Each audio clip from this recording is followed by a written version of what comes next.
Hello buddies, welcome back to all about learning. तो आज की इस वीडियो में हम एथिक्स एंड कल्चर का वन शॉट कर रहे हैं और ये हमारा लास्ट एग्ज़ाम है थर्ड सेम का।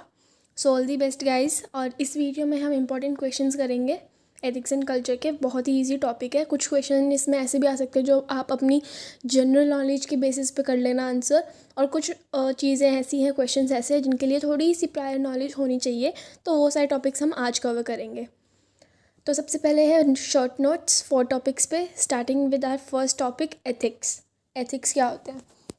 देखो यार, सबकी लाइफ में ना कुछ वैल्यूज़ होती हैं, मॉरल प्रिंसिपल्स होते हैं। जैसे कि आप अगर आपसे पूछा जाए कि भाई जानवर को मारना चाहिए या नहीं मारना चाहिए, तो ऑब्वियसली आप कहोगे कि भाई नहीं मारना चाहिए, क्योंकि ये हमारी मॉरल ड्यूटी है। जैसे कि हम गाय को पूछते हैं एज अ हिंदू, तो हम गाय को पूछते हैं, ये हमारा मॉरल प्रिंसिपल है, वैल्यू है कि जानवरों को नहीं मारना चाहिए। यही हमारे अंदर के एथिक्स होते हैं। जो हमारे अंदर के एथिक्स होते हैं ना, वही हमारा बिहेवियर कैसा होगा, हमारी डिसीजन मेकिंग कैसी होगी, हमारी पर्सनैलिटी कैसी होगी, इन सारी चीज़ों को गाइड करता है। अब देखो, दो इंसान है, person A person B. Person A का एथिक्स कहता है कि भाई जानवरों को मारना चाहिए, क्योंकि हमें उनसे उनका मीट खाना होता है, हमें नॉन वेज फूड खाना होता है, और भी बहुत सारी रीज़न्स है जिसके लिए हमें मारना चाहिए जानवरों को, अपनी नीड्स पूरी करने के लिए। और पर्सन बी कहता है कि भाई वो भी जीव जंतु, इसमें भी जान है, तो हमें नहीं मारना चाहिए। तो दोनों के एथिक्स ऐसे हैं। तो पर्सन ए का एथिक जो उसको कह रहा है कि मारना चाहिए, वो उसकी पर्सनैलिटी वैसी बनेगी, वायलेंट टाइप्स एंड ऑल। और पर्सन बी की पर्सनैलिटी उसके एथिक्स के जैसी बनेगी कि नहीं मारना चाहिए, शांत इंसान टाइप्स, है ना। तो ये होते हैं हमारे अंदर के एथिक्स, जिसकी वजह से हमें सही और गलत का फ़र्क पता चलता है, क्या हमें करना चाहिए, क्या हमें नहीं करना चाहिए। दूसरों हमारे जो एक्शंस होते हैं उसकी वजह से दूसरे बंदे पे क्या इफ़ेक्ट पड़ेगा, उस पर एथिक्स का रोल होता है, ठीक है। एक और चीज़, सब लोगों के एथिक्स अलग होते हैं। मॉरल प्रिंसिपल्स में और एथिक्स में ना यही फ़र्क होता है। मॉरल प्रिंसिपल्स जो है वो सारी दुनिया के लिए सेम है, कि जो भी चीज़ है, कि मेरे लिए अगर जानवर को मारना गलत है, तो वो दूसरे बंदे के लिए भी जानवर को मारना गलत है। लेकिन एथिक्स ऐसे नहीं होते हैं। एथिक्स सबके अपने हिसाब से होते हैं। मान लो सामने वाला बंदा मुस्लिम है, मैं हिंदू हूँ, तो उसके जो एथिक्स हैं, उसके रिलीजन में बकरे को मारा जाता है, वो उसके एथिक्स है। मेरे रिलीजन में गाय को पूजा जाता है, वो मेरे एथिक्स है। तो एथिक्स जो है ना, वो पर्सन टू पर्सन डिफ़र करते हैं, जबकि मॉरल वैल्यूज़ जो होती हैं, प्रिंसिपल्स जो होते हैं, वो सबके लिए सेम होते हैं। जैसे कि झूठ नहीं बोलना चाहिए, सच्चा रहना चाहिए एंड ऑल। ये सारे मॉरल प्रिंसिपल्स होते हैं जो सबके लिए सेम होते हैं। तो दूसरे टॉपिक पे आते हैं, माइंडफुलनेस क्या होता है। अब माइंडफुलनेस का मतलब होता है कि आप जिस सिचुएशन में जो कर रहे हो ना, आपको उसी पे फोकस करना चाहिए। इसके लिए भी मैं एक एग्जांपल देती हूँ कि मान लो पर्सन ए है, उसको ना अभी आगे दिख रहा है कि उसको आज के दिन में ना 4 टास्क करने हैं। उसको अपनी जॉब पे भी जाना है, जॉब का जो टारगेट है वो कंप्लीट करना है, उसको अपनी फैमिली के साथ टाइम स्पेंड करना है, उसे अपने कॉलेज का प्रोजेक्ट पूरा करना है, और उसको फ्रेंड्स के साथ आउटिंग पे भी जाना है या नाइट आउट पे भी जाना है। तो अगर वो ये सारी चीज़ों को अपने माइंड में चलाता रहेगा, तो वो कोई भी काम ठीक से नहीं कर पाएगा, ना प्रोजेक्ट पूरा कर पाएगा, ना जॉब कर पाएगा, कुछ भी नहीं कर पाएगा। जबकि अगर हम माइंडफुलनेस को देखें, तो इसका मतलब होता है कि जब आप मान लो जॉब पे अपना टारगेट पूरा कर रहे हो, तो आप अपना 100% वहीं पे फोकस्ड हो, वहीं पे काम कर रहे हो, और फिर जैसे ही वो फिनिश होता है, आप फैमिली के पास जा रहे हो, तो फिर आप 100% अपनी फैमिली पे ध्यान दे रहे हो। मतलब कि जो काम कर रहे हो जिस टाइम पे, आपका फोकस उसी पे है। ये नहीं है कि आप काम कर रहे हो और बाकी 4 चीज़ों के बारे में भी सोच रहे हो कि यार वो भी तो करना है, कैसे होगा, कब जाऊँगा एंड ऑल। तो ये होता है माइंडफुलनेस, कि आप जिस टाइम पे जो कर रहे हो आप उसी पे फोकस्ड हो, अपने प्रेजेंट में हो। सेकंड टॉपिक पे आता है मेंटल इक्विपोइज है। इसमें होता है कि आपने ना एक बैलेंस बना के रखा हुआ है, कि आपको हर एक सिचुएशन में काम रहना है। कहते नहीं है कि गुस्से में लिए गए फैसले कभी कभी बर्बादी की ओर चले जाते हैं एंड ऑल। मतलब कि जब हमारा टेम्पर लूज़ कर देते हैं हम, या गुस्से में आ जाते हैं, तो हम एकदम से कोई फ़ैसला ले लेते हैं जो कि सही नहीं रहता, या कुछ बोल देते हैं ऐसा कि जो हमें बाद में खुद ही रिग्रेट होता है। तो मेंटल इक्विपोज वही होता है कि जब आप ऐसी सिचुएशन में हो जहाँ पे आपका आपा खो सकता है, लेकिन आप ना खो के काम रहो और समझ से काम लो, समझदारी से काम लो। तो यही होता है कि आपने जब एक बैलेंस बना रखा है ना, शांति से काम ले रहे हो, तो मतलब आप मेंटल इक्विपोज में माहिर हो। नेक्स्ट है कंपैशन एंड एम्पैथी। एम्पैथी होता है कि यार देखो, मेरी ज़िंदगी में सब अच्छा चल रहा है, लेकिन एक सामने वाला बंदा है, उसकी लाइफ में सब कुछ बुरा चल रहा है। तो ये नहीं है कि मैं उसकी जगह आके फ्लेक्स कर रही हूँ कि भाई तेरे पास तो गाड़ी नहीं है, तू तो गरीब है, और मेरे पास देख सब कुछ है। नहीं, ये नहीं करना चाहिए। एम्पैथी होता है कि भाई मेरे पास सब कुछ है, पर मैं उस बंदे की बात को समझ रही हूँ, उसको समझ रही हूँ कि यार इसके साथ बुरा हुआ, अगर मेरे से कुछ हो सकता है तो मैं उसकी हेल्प कर रही हूँ। ना कि फ्लेक्स कर रही हूँ। तो ये एम्पैथी होता है कि आप दूसरे के दुख दर्द को समझते हो, चाहे आप बेशक आप खुद खुश हो, लेकिन फिर भी हम दूसरे के साथ कनेक्ट कर रहे हैं, फील कर रहे हैं। चलिए जी, नेक्स्ट क्वेश्चन पे पहुँचते हैं।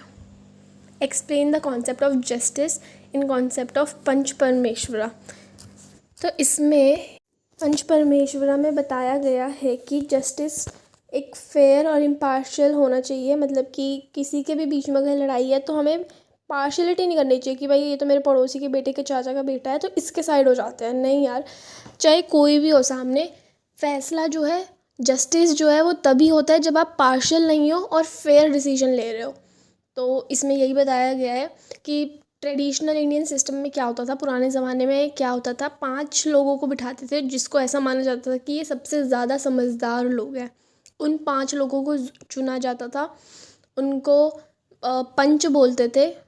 ठीक है, पंच मतलब 5, ठीक है। वो पाँचों साथ आते थे, बैठते थे और वो दोनों साइड की बातें सुनते थे। मतलब जैसे पर्सन ए पर्सन बी की लड़ाई हो गई है तो वो इन पंच के पास जाते थे, इनको अपना स्टोरी बताते थे और पंच दोनों साइड की स्टोरीज पूरी सुनते थे, उसके बाद निर्णय लेते थे। और ये अपनी समझदारी से लेते थे, कोई भी पार्शियलिटी नहीं करते थे, बिल्कुल फेयरली लेते थे।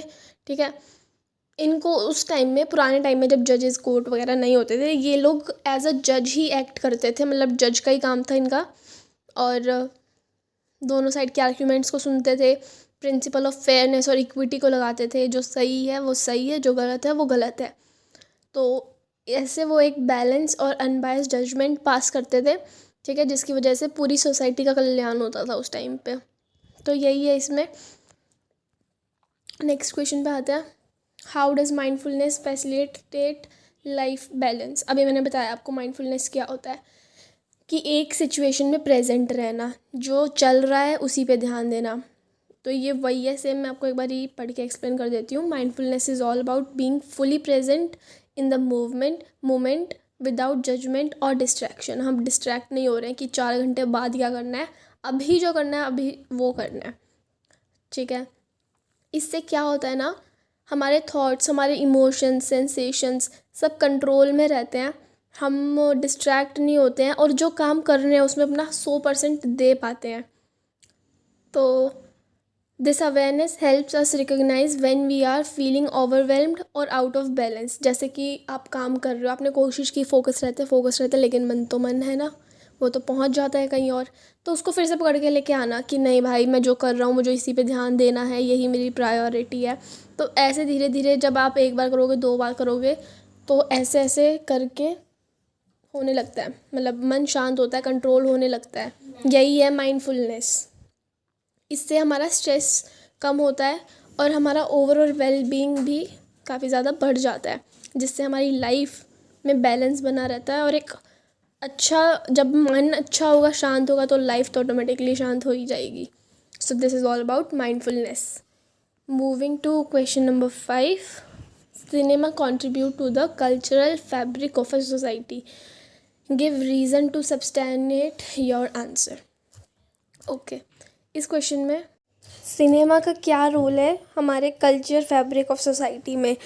बहुत बड़ा रोल प्ले करता है सिनेमा हर एक चीज़ में। हमने जो चीज़ें मतलब देखी नहीं है, हमने एक्सपीरियंस नहीं करी है, हम उस सारी चीज़ को ना सिनेमा के थ्रू एक्सपीरियंस करते हैं। जैसे कि फॉर एग्जांपल, मैंने आज तक शेर नहीं देखा है, रियल में नहीं देखा है, बट ऑब्वियसली सिनेमा ने मुझे इतना एक्सपीरियंस दे रखा है कि मुझे पता है कि भाई शेर कैसा होता है, कैसे चलता है, कैसे दहाड़ता है ना। तो जो चीज़ें हम नहीं जी पाते हैं असल ज़िंदगी में, सिनेमा हमें वो चीज़ एक्सपीरियंस करवा देता है। तो ऐसे ही हमें कल्चर के बारे में पता चलता है, बाकी अपने कल्चर के अलावा जो दूसरे कल्चर है उसके बारे में पता चलता है, कैसे सोसाइटी वर्क कर रही है बाकी जगहों पे, कैसे लोग अपने फेस्टिवल्स को मना रहे हैं, एक्सेट्रा एक्सेट्रा। ये सब हमें सिनेमा के थ्रू पता चलता है। फॉर एग्ज़ाम्पल, एक फ़िल्म आई थी लगान, अगर देखी नहीं है तो सुनी तो फॉर श्योर सबने होगी। तो लगान में हमें रिच कल्चर पता चला था, इंडिया का रिच कल्चर, हेरिटेज, कैसे कैसे हमारे यहाँ पे मॉन्यूमेंट्स हैं, है ना। तो इस फिल्म में हमें ये पता चला कि कैसे कैसे मॉन्यूमेंट्स हैं और हमने ब्रिटिश राज में कैसे स्ट्रगल किया, कैसे इंडिया के लोग जीते और क्या था। तो हम उस टाइम पीरियड में तो नहीं मतलब जा सकते, वापस पैदा नहीं हो सकते हैं, लेकिन हाँ, लगान के थ्रू हमने वो सारी चीज़ों को एक्सपीरियंस कर लिया, जी लिया, है ना। एक और एग्जांपल है एक और मूवी का, जिसका नाम था सल्म डॉग मिलियनेयर। इसकी वजह से हमें मुंबई की रियलिटीज़ का पता चला कि वहाँ पे कितनी गरीबी है, कैसे लोग रहते हैं, क्या वहाँ के लोग फेस कर रहे हैं, क्या वहाँ पे प्रॉब्लम्स हैं, है ना। तो ये सब कुछ हमें इस मूवी की वजह से पता चला, जो हम रियल लाइफ में फेस नहीं कर सकते थे ऑब्वियसली। तो ये रोल है सिनेमा का। अगर एग्ज़ाम में ये क्वेश्चन आता है तो एग्ज़ाम्पल ज़रूर देना। मैंने 2 एग्ज़ाम्पल इसीलिए इस स्लाइड में मेंशन करे हैं। अगर आपको खुद से ना आए तो ये दोनों मेंशन कर देना। एक बहुत ही अच्छा इम्पैक्ट पड़ता है टीचर पे कि भाई एग्ज़ाम्पल के साथ जब आप क्वेश्चन को आंसर एक्सप्लेन करते हो। Moving to our next question, what is your idea of right action in any given situation. तो एक सिचुएशन है अगर आपके पास, उसमें आपके हिसाब से क्या राइट चीज़ होगी और क्या गलत होगा, कैसे हमें एक्शन लेना चाहिए, ये क्वेश्चन है, ठीक है। तो हमारा किसी भी सिचुएशन में राइट एक्शन वो होता है जिसकी वजह से हम अपनी वैल्यूज़ को, अपने कंपैशनेट को ध्यान में रखना। मतलब कि अगर आपकी एक सिचुएशन है उसमें आपके अंदर के वैल्यूज़ जो कह रहे हैं, फॉर एग्ज़ाम्पल आप किसी स्ट्रीट में चल रहे थे और वहाँ पे आपको किसी का पर्स दिखता है, तो आपकी वैल्यूज़ क्या कहेंगे, क्या संस्कार है आपके, यही ना कि भाई उठा के पुलिस स्टेशन में दे दो, किसी का गिर गया होगा उसको वापस मिल जाएगा, ये चोरी तो नहीं करोगे ना। तो यही है कि आपका जो राइट एक्शन होता है ना वो आपके वैल्यूज़ के ऊपर बेस्ड होता है। कुछ लोग होंगे जो ऑब्वियसली उसको चोरी भी कर लेंगे, वो उनकी वैल्यूज़ होंगी, है ना। तो हम राइट एक्शन कैसे लेते हैं, अपने वैल्यूज़ की वजह से। और हम सेकंड चीज़ क्या देखते हैं कि हमारा जो एक्शन है वो दूसरे इंसान पे कैसे इफ़ेक्ट करेगा। मान लो मैं कुछ ऐसा कर दूँ कि जिसकी वजह से बहुत ही ज़्यादा नेगेटिव इम्पैक्ट पड़ रहा है सामने वाले पर्सन पे, ठीक है, तो वो गलत होगा। इसलिए हमारा जो राइट एक्शन है उसकी वजह से सामने वाले इंसान की हेल्प हो, उस पर पॉजिटिव इम्पैक्ट पड़े, तो वो राइट एक्शन होता है। इसके लिए एक एग्ज़ाम्पल देखते हैं। एग्ज़ाम्पल स्लाइड में मेंशन नहीं है आई थिंक। जैसे कि मैंने स्ट्रीट वाला दिया था आपको, कोई अगर आपको गिर जाता है तो आपको उठा के देना चाहिए। या फिर अगर आप एक क्लास में हो और आपका एक क्लासमेट है जिसको सब बुली कर रहे हैं, तो इसमें आपका राइट एक्शन क्या होगा कि आप उसके लिए सपोर्ट करो, स्टैंड लो उसके लिए। बाकी बच्चों को बोलो कि भाई कोई बात नहीं, अगर वो ऐसा है, मान लो काला है, मोटा है, तो कोई बात नहीं, हमें उसकी हेल्प करनी चाहिए, उसको एनकरेज करना चाहिए, मोटिवेट करना चाहिए कि भाई you can be a better person, है ना। तो ये होता है हमारा राइट एक्शन, जिसकी वजह से दूसरे इंसान पे पॉजिटिव इम्पैक्ट पड़ता है। हमें उनको सपोर्ट करना चाहिए, ठीक है। So let's move to next question. Spending time with our elderly people adds value to our life, do you agree. हमारे घर में बड़े बुज़ुर्ग होते ही हैं, और अगर नहीं होते हैं तो ऑब्वियसली हमारी सोसाइटी में तो होते ही होंगे, तो उनके साथ हमें टाइम स्पेंड करना चाहिए। इसकी वजह से हमारी लाइफ में वैल्यू ऐड होती है। कैसे होती है वो देखते हैं। बूढ़े लोग होते हैं वो उनके पास बहुत ज़्यादा एक्सपीरियंस होता है, उन्होंने हमसे ज़्यादा ज़िंदगी देखी है, उनकी जो एडवाइसेस होती हैं वो हमारे लिए बहुत फ्रूटफुल रहती है। लेकिन आजकल क्या हो गया है ना कि जो जवान लोग हैं या जो बच्चे हैं वो बूढ़ों को अब्यूज़ करना स्टार्ट कर दिए हैं, हरेस करना स्टार्ट कर दिया है। इवन उनको ऐसी दवाइयाँ खिला देते हैं जिसकी वजह से वो पूरा दिन सोते रहते हैं ताकि डिस्टर्बेंस ना हो या उनका हमें कुछ सुनना ना पड़े, कुछ बोले ना वो। तो ये सारी चीज़ें हो गई हैं स्टार्ट, जो कि बहुत गलत है, क्योंकि जो चीज़ हमारी फैमिलीज़ का ट्रेजर है, हम उसी चीज़ को अपने से दूर कर रहे हैं। ये एक नेचुरल प्रोसेस है, सबको एक ना एक दिन बूढ़ा होना है। आजकल के लोग ये चीज़ समझते ही नहीं हैं। हमें उनसे जो चीज़ें लेनी चाहिए, वैल्यूज़ लेनी चाहिए, बल्कि उसकी जगह हम उनको ही अपने से दूर कर देते हैं, ओल्ड एज होम्स में भेजते हैं, है ना। आजकल बच्चे पेरेंट्स के साथ रहना पसंद ही करते हैं, आफ्टर मैरिज सेपरेट हो जाते हैं। सो ये सारी चीज़ें आजकल की 21st सेंचुरी में फेस करी जा रही है। बहुत लोग ये समझ नहीं पाते हैं कि एल्डरली पीपल हमारे लिए कितने इम्पॉर्टेंट है। उनकी वजह से जो मतलब अगर आप कंपेयर करो ना दो फैमिलीज़ को, एक फैमिली है जिसमें एल्डर पीपल रहते हैं, जैसे दादा दादी रहते हैं, और एक दूसरी फैमिली है जहाँ पे दादा दादी नहीं रहते हैं, उसमें उनकी जो थर्ड जनरेशन होगी, जो छोटे बच्चे होंगे ना, उनमें बहुत फ़र्क होगा। एक तो वैल्यूज़ का फ़र्क होगा, लव एंड केयर का फ़र्क होगा, और लाइफ के परसेप्शन का भी फ़र्क होगा।